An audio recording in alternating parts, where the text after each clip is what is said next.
श्रीमद् भागवत गीता सार कथा। इस भागवत गीता सार कथा में सुख दुख का वर्णन किया गया है। इस भागवत गीता में मानव के लिए हर अच्छे और बुरे कर्मों का वर्णन दिया गया है। दोस्तों, आप सभी चैनल को सब्सक्राइब लाइक करते हैं, जिसमें आप लोगों को कुछ नहीं मिलता, पर इस चैनल पर जीने की राह और ज्ञान भरी बातें मिलती है। तो आपसे निवेदन है कि हमारे चैनल को आप सब सपोर्ट करें और हौसला दें कि हम आप लोगों के लिए अच्छा ज्ञान, अच्छी बातें और अच्छे राह पर चलने के लिए अच्छा ज्ञान आप सबके लिए पहुंचाता रहूं। नमस्कार मित्रों, आप सबका हमारे चैनल पर स्वागत है। दोस्तों, इस चैनल पर सारे वेदों का ज्ञान मिलेगा। भगवद गीता अध्याय 10 श्लोक 23। रुद्राना शंकरश्चास्मि वित्तेषु यक्षरक्षासां वसूना पावकश्चास्मि मेरु सुमिनामहम्। रुद्रानां शंकरश्च चास्मि वित्तेषु यक्षरक्षासं वसुनां पावकश्चास्मि मेरु शिखरिणमहम्। रुद्रानां रुद्रों में शंकर भगवान शिव च तथा अस्मि मैं हूँ। वित्तईश धन के देवता तथा देवों के कोषाध्यक्ष। यक्ष अर्ध देवताओं में, राक्षसम दैत्यों में, वसुनाम वसुओं में, पावक अग्नि च तथा अस्मि मैं हूँ। मेरु मेरु पर्वत, शिखरिणाम पर्वतों में, अहम मैं हूँ। रुद्राना शंकरश्च चास्मि वित्तेषु यक्षरक्षासं वसुनं पावकश्चास्मि मेरु शिखरिणाम अहम्। अनुवाद: मुझे रुद्रों में शंकर समझो, अर्धदेवों और दैत्यों में कुबेर हूँ, वसुओं में अग्नि हूँ और पर्वतों में मेरु हूँ।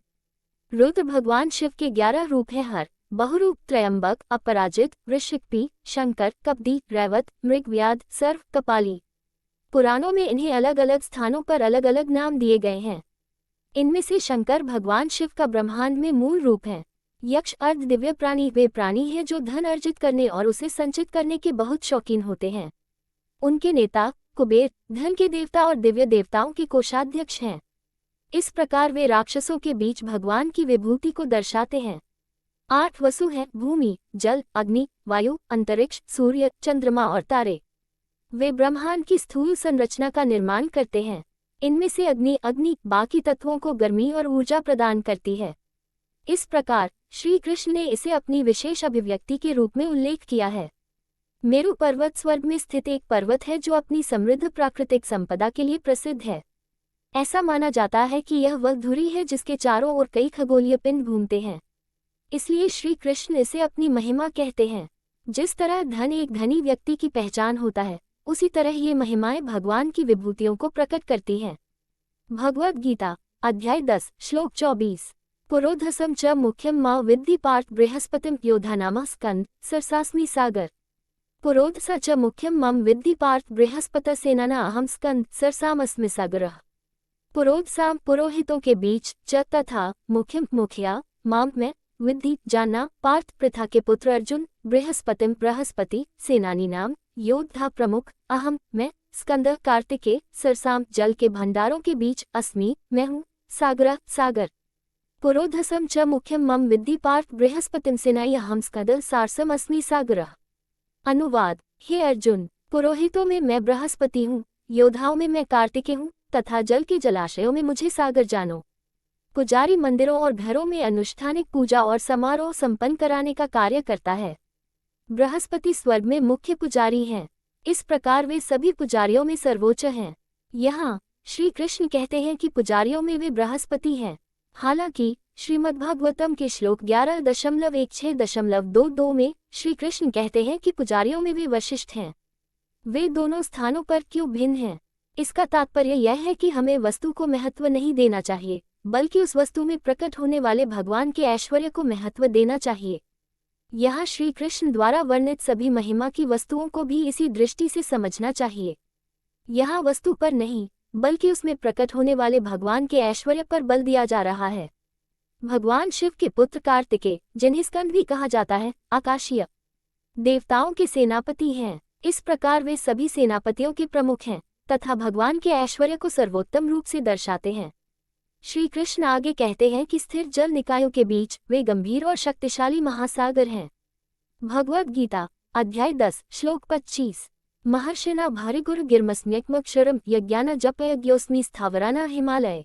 महर्षिनाम भारिगुरहम गिरामस्म्येकम अक्षरम यज्ञानाम जप यज्ञो अस्मि स्थावरानाम हिमालयः। महर्षिणाम महान ऋषियों में भृगु भृगु अहम मैं, गिरम मंत्रों में अस्मि मैं हूँ, एक अक्षरम ओम अक्षर, यज्ञानाम यज्ञों में जप यज्ञ भगवान के दिव्य नामों के भक्ति में जप का यज्ञ अस्मि मैं हूँ, स्थावर नाम अचल वस्तुओं में हिमालय हिमालय। महर्षिण भृगुरहम गिरस्म्येकम अक्षरन्यज्ञम जप यज्ञोस्मि स्थावर हिमालय। अनुवाद। महान ऋषियों में मैं भृगु हूँ और ध्वनियों में दिव्य ओम हूँ। मंत्रों में मुझे पवित्र नाम का जप समझो, अचल वस्तुओं में मैं हिमालय हूँ। सभी फल और फूल एक ही भूमि पर उगते हैं, परंतु प्रदर्शनी के लिए उनमें से श्रेष्ठतम को ही चुना जाता है। इसी प्रकार ब्रह्मांड में जो कुछ भी व्यक्त और अव्यक्त है वह सब ईश्वर की महिमा है, परंतु उनमें से जो प्रमुख है उसे ही ईश्वर की महिमा कहा जाता है। दिव्य लोकों के ऋषियों में भृगु विशेष हैं। उनके पास ज्ञान, महिमा और भक्ति है। भगवान विष्णु ने अपने सीने पर अपने पैर का निशान धारण किया है, जो पुराणों में वर्णित एक दिव्य लीला का परिणाम है, जिसमें भृगु ने ब्रह्मा, विष्णु और शिव की त्रिमूर्ति की परीक्षा ली थी। श्री कृष्ण की महिमा उनके माध्यम से सबसे अच्छी तरह प्रकट होती है। भगवान के निराकार स्वरूप के उपासक ओम ध्वनि का ध्यान करना पसंद करते हैं, जो भगवान की एक और विभूति है। श्री कृष्ण ने पहले ही श्लोक 7.8 और 8.13 में ओम शब्द को एक पवित्र ध्वनि घोषित किया था। यह अनाहत नाद ध्वनि कंपन जो सृष्टि में व्याप्त है। यह अक्सर शुभता का आह्वान करने के लिए वैदिक मंत्रों की शुरुआत में मौजूद होता है। ऐसा कहा जाता है कि एक अक्षर ओम से गायत्री मंत्र प्रकट हुआ और गायत्री मंत्र से वेद प्रकट हुए। हिमालय भारत के उत्तर में स्थित एक पर्वत श्रृंखला है। सदियों से इसने अरबों भक्तों में आध्यात्मिक विस्मय और आश्चर्य को प्रेरित किया है। इसका वातावरण और एकांत आध्यात्मिक प्रगति के लिए तपस्या करने के लिए अनुकूल है। इस प्रकार कई महान ऋषि अपने सूक्ष्म शरीर में हिमालय में रहते हैं, अपनी उन्नति और मानव जाति के लाभ के लिए तपस्या करते हैं। और इसलिए इस दुनिया में पर्वत श्रृंखलाओं की भीड़ में हिमालय सबसे अच्छा अपने वैभव को प्रदर्शित करता है। यज्ञ स्वयं को सर्वोच्च को समर्पित करने का कार्य है। सभी यज्ञों में सबसे सरल यज्ञ भगवान के पवित्र नामों का जाप है। इसे जप यज्ञ कहा जाता है, या भगवान के दिव्य नामों के भक्तिपूर्ण दोहराव का बलिदान। अनुष्ठानिक यज्ञों के अभ्यास के लिए कई नियम लागू होते हैं, जिनमें से सभी का सावधानीपूर्वक पालन करने की आवश्यकता होती है। हालांकि जप यज्ञ में कोई नियम नहीं है। ये कहीं भी और किसी भी समय किया जा सकता है, और यह अन्य प्रकार के यज्ञों की तुलना में अधिक शुद्ध करने वाला है। कलि के वर्तमान युग में भगवान के नामों के जाप पर और भी अधिक जोर दिया जाता है। कलिजुग केवल नाम आधारा, सुमिरी सुमिरी नर उतरी पारा, रामायण V28।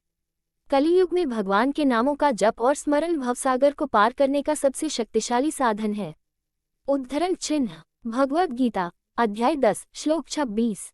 अश्वत्थ सर्ववृक्षाना देवर्षिना च नारद गंधर्वाना चित्ररथ सिद्धाना कपिलो मुनि 26। अश्वत्थ सर्ववृक्षानाम देवर्षिनाम च नारद गंधर्वानाम चित्ररथ सिद्धानाम कपिलो मुनि।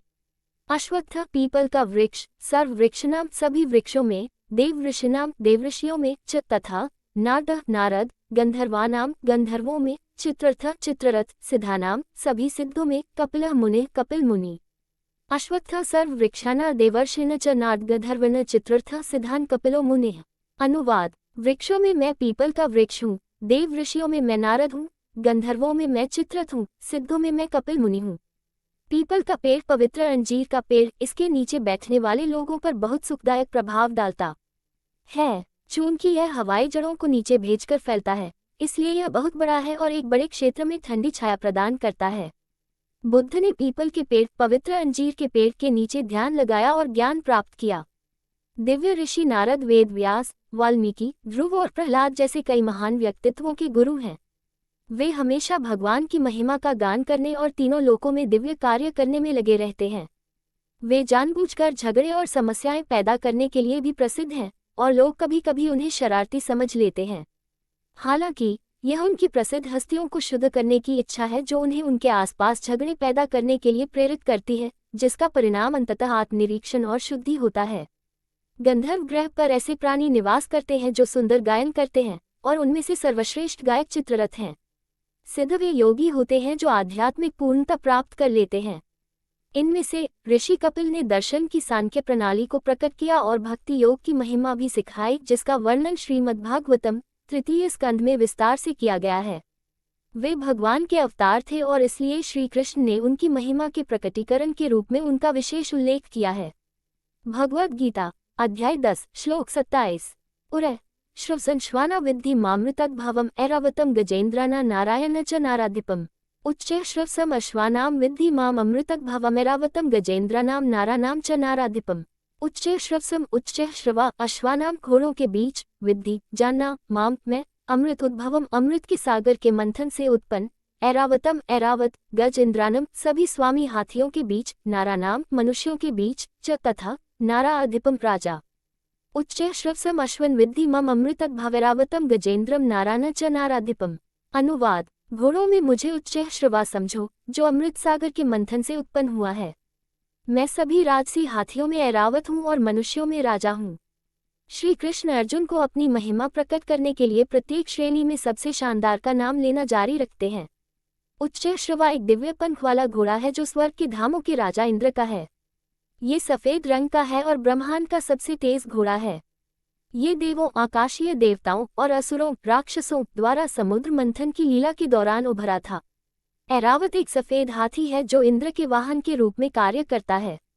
इसे अर्धमातंग या बादलों का हाथी भी कहा जाता है। दोस्तों आपसे निवेदन है कि हमारे चैनल को आप लोग सपोर्ट करें। वीडियो अच्छा लगा हो तो लाइक शेयर सब्सक्राइब जरूर करें। धन्यवाद।